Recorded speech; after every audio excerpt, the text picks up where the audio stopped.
Noong 1933, ginawang krimen ng gobyerno ng Estados Unidos ang pagmamay-ari ng ginto ng mga ordinaryong mamamayan. Hindi lamang ang pangangalakal ng ginto, hindi lamang ang pag-iimbak ng ginto, kundi ang simpleng pagmamay-ari ng ginto ay naging isang kriminal na pagkakasala. Kung mapatunayang may hawak kang ginto pagkatapos ng itinakdang oras, maging ito man ay mga gintong barya, gintong bar, o kahit mga sertipiko ng ginto, maaari kang humarap sa multa na hanggang $10,000, katumbas ng daan-daang libong dolyar ngayon, at pagkakabilanggo ng hanggang 10 taon. Sa isang iglap, napilitan ang mga Amerikano na isuko ang kanilang pinakalumang anyo ng imbakan ng halaga kapalit ng mga dolyar na papel dahil lamang sa hinihingi ito ng gobyerno. Isipin na nalaman mo ang pera na dati mong pinagkakatiwalaan, ang kayamanang iyong naipon, ang mga ari-ariang ipinasa sa mga henerasyon, ay biglang naging ilegal sa iyo. Hindi ito isang kriminal na panloloko. Malinaw na nakasad ito sa batas na inisyu ng pinakamataas na awtoridad ng bansa at permanente nitong binago ang takbo ng sistemang pinansyal. Upang maunawaan kung paano nangyari ang isang pambihirang pangyayari, kailangan nating balikan ang isa sa pinakamadilim na kabanata sa kasaysayan ng ekonomiya ng Amerika, ang Great Depression. Pagsapit ng 1933, pagod na ang Amerika. Isa sa 4 na Amerikano ang walang trabaho. Nagsara ang mga pabrika, libu-libong bangko ang nalugi, at nawala ng lahat ang mga ordinaryong tao. Bumagsak ang sistema ng pagbabangko habang nagmamadaling kunin ng mga depositor ang kanilang ginto. Noong panahong iyon, ang dolyar ay sinusuportahan ng ginto sa ilalim ng klasikong pamantayan ng ginto. Sa teorya, ang bawat dolyar na papel ay maaring ipagpalit sa isang takdang halaga ng ginto sa presyong weight 67 baonsa. Kasabay ng pagkasira ng kumpiyansa, nagmamadaling kunin ng mga tao ang pisikal na ginto na nagbabawas ng mga reserba at nagbanta na ibabagsak ang buong sistema ng pananalapi. Lumitaw si Franklin Delano Roosevelt sa kontekstong iyon. Nang siya ay pinasinayaan bilang Pangulo noong Marso 1933, naharap niya ang isang ekonomiya ng malayang pamilihan at isang sistema ng pananalapi na nasa bingit ng pagbagsak. Kailangan niya ng isang matapang at radikal na solusyon upang mapigilan ang takot. Dumating ang solusyong iyon wala pang isang buwan pagkatapos. Noong April 5, 1933, nilagdaan ni Roosevelt ang Executive Order 6102. Idineklara ng utos na ito na ilegal para sa mga pribadong mamamayan na magmay-ari ng karamihan sa mga uri ng ginto. Ang mga mamamayan ay may hanggang katapusan ng Abril upang isuko ang kanilang ginto sa Federal Reserve o sa mga bangkong miyembro nito. Bilang kapalit, makakatanggap sila ng perang papel sa isang takdang rate na $20.67 ang bawat onsa. Sa papel, inangkin ng gobyerno na ang hakbang ay kinakailangan upang patatagin ang sistema ng pagbabangko, maiwasan ang pag-iimbak ng ginto, at bigyan ng Federal Reserve ng kakayahang palawakin ang supply ng pera. Ngunit sa katotohanan, ito ang isa sa pinakamalaking sapilitang paglilipat ng asset sa modernong kasaysayan. Ang mga mamamayang Amerikano ay pumila upang mag-abot ng mga gintong barya, mga gintong bar, at maging mga pamana ng pamilya sa ilalim ng banta ng parusa. Ang ilan ay lumaban, itinago ang ginto sa mga silong, ibinabaon ito sa mga bukid, o tinutunaw ito upang gawing alahas. Ngunit karamihan ay sumunod dahil ang parusa ay masyadong mabigat para ipagsapalaran. At ito ang pinakamasakit na bahagi. Matapos kolektahin ang ginto, hindi na panatili ng gobyerno ang halaga nito.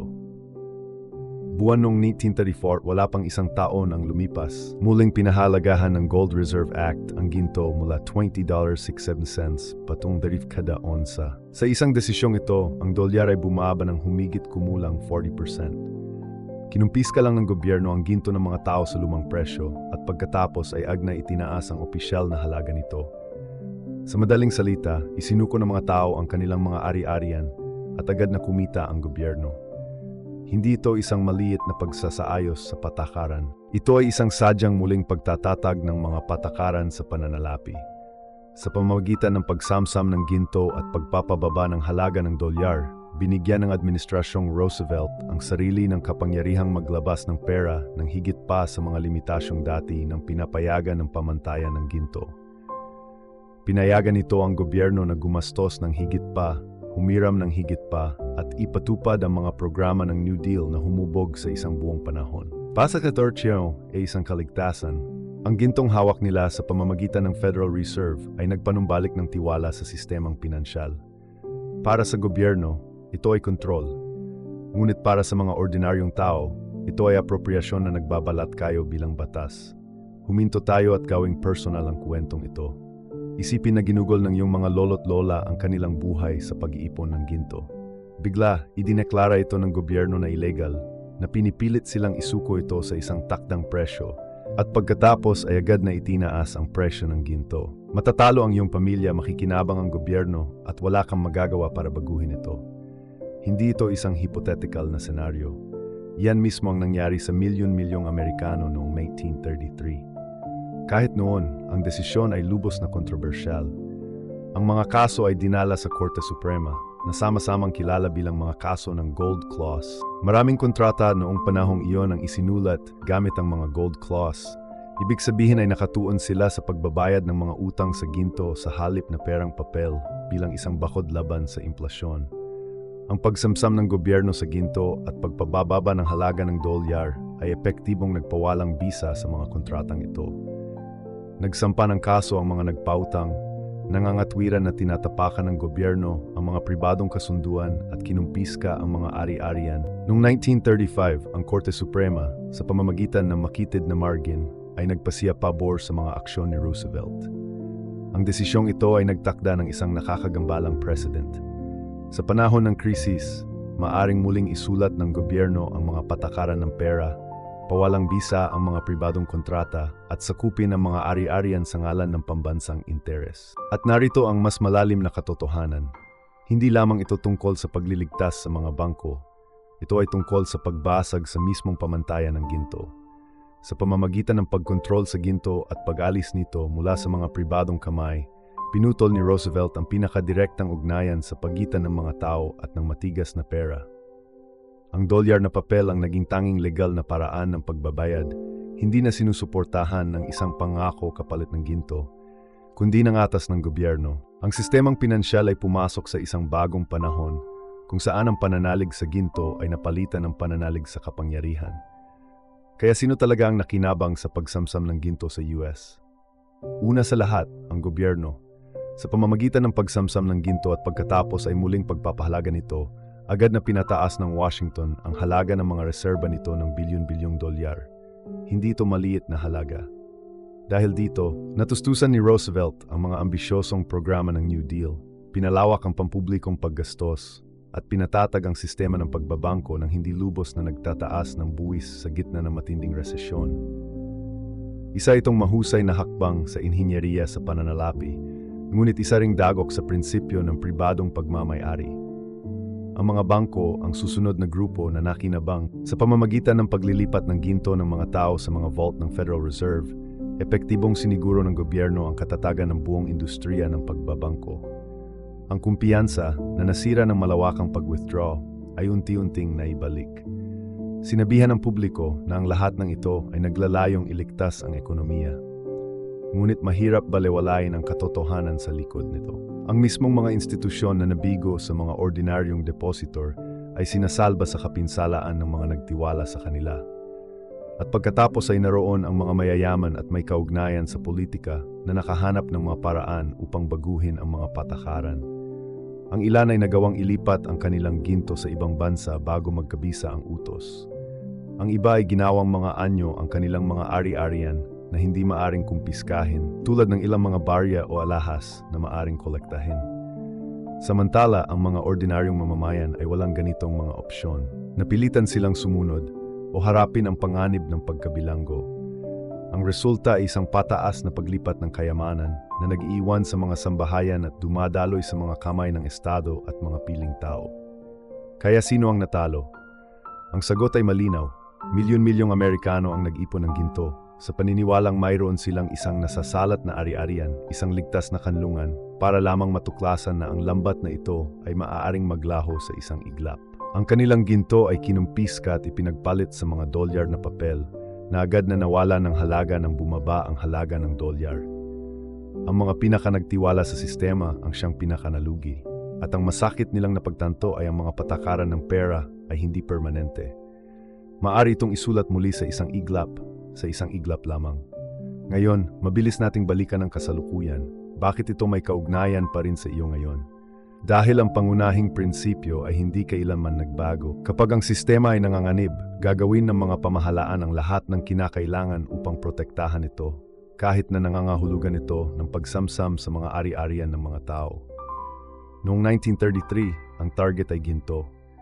Noong 2008, $1 trillion ng pera ng mga nagbabayad ng buwis ang ginamit upang sagipin ang mga bangko na itinuturing na masyadong malaki para mabigo. Noong 2013, nagpatupad ang Cyprus ng bail-in, kung saan kinumpiska ang isang bahagi ng mga deposito ng mga tao sa bangko upang patatagin ang sistemang pinansyal. Noong 2020, ang walang kapantay na paimprenta ng pera noong panahon ng pandemya ay nagtulak sa pagtaas ng mga presyo ng asset, habang ang mga sahod ay nahihirapang makasabay na sumisira sa kapangyarihang bumili ng milyon-milyon.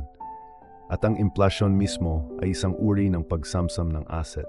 Maaring hindi mo makita ang mga armadong opisyal na kumakatok sa iyong pinto upang kumpiskahin ang iyong ginto ngayon. Ngunit bawat taon, habang mas mabilis na tumataas ang mga presyo kaysa sa mga sahod, nangyayari ang parehong epekto. Ang iyong ipon ay bumibili ng mas kaunti, ang halaga ng iyong paggawa ay nababawasan, at ang sistema ay sumisipsip ng pagkakaiba. Ito ay isang mabagal at mapanlinlang na paglilipat ng kayamanan. Ito ang modernong bersyon ng pagkumpiska, hindi sa pamamagitan ng puwersa, kundi sa pamamagitan ng patakaran.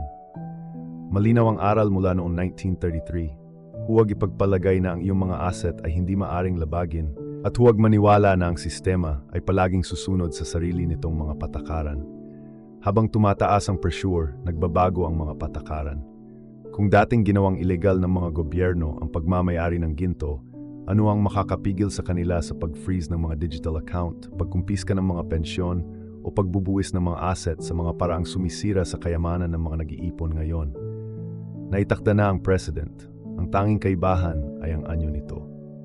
Kaya naman ang tunay na kayamanan ay hindi masusukat sa pamamagitan ng mga numero sa screen. Ang tunay na kalayaan sa pananalapi ay nangangailangan ng mga ari-arian at kaalaman na hindi kayang abutin ng biglaang pagbabago sa patakaran, mga kasanayang hindi kayang kumpiskahin ng anumang gobyerno, mga nasasalat na ari-arian na nananatiling mahalaga kahit na gumuho ang mga pangako sa papel, at pag-unawa sa kasaysayan upang kapag idineklara ang susunod na emergency, makikilala mo ang mga padron sa halip na mabigla. Nang kumpiskahin ng Amerika ang sarili nitong mga reserbang ginto, para sa ating mga tao, hindi iyan tinatawag na pagnanakaw. Ito ay inihaharap bilang isang gawa ng pagtulong, bilang pagkamakabayan, bilang isang sakripisyo para sa kabutihang panlahat. Ngunit malinaw ang resulta, ang sistema ay mabubuhay at ang mga tao ang magbabayad ng halaga. Hindi eksaktong naulit ang kasaysayan, ngunit ibinubulong nito ang parehong babala sa paglipas ng mga henerasyon. Kung kaya nilang agawin ang kayamanan ng isang beses, magagawa nila itong muli. At kung hindi mo maintindihan kung paano talaga gumagana ang pera at kapangyarihan, ikaw ang laging may hawak ng pahayagan kapag nagbago ang mga patakaran. Kaya sa susunod na marinig mo ang isang politiko na nangangako ng katatagan o ang isang bangko na tinitiyak sa iyo na ligtas ang iyong pera, alalahanin ang 1933.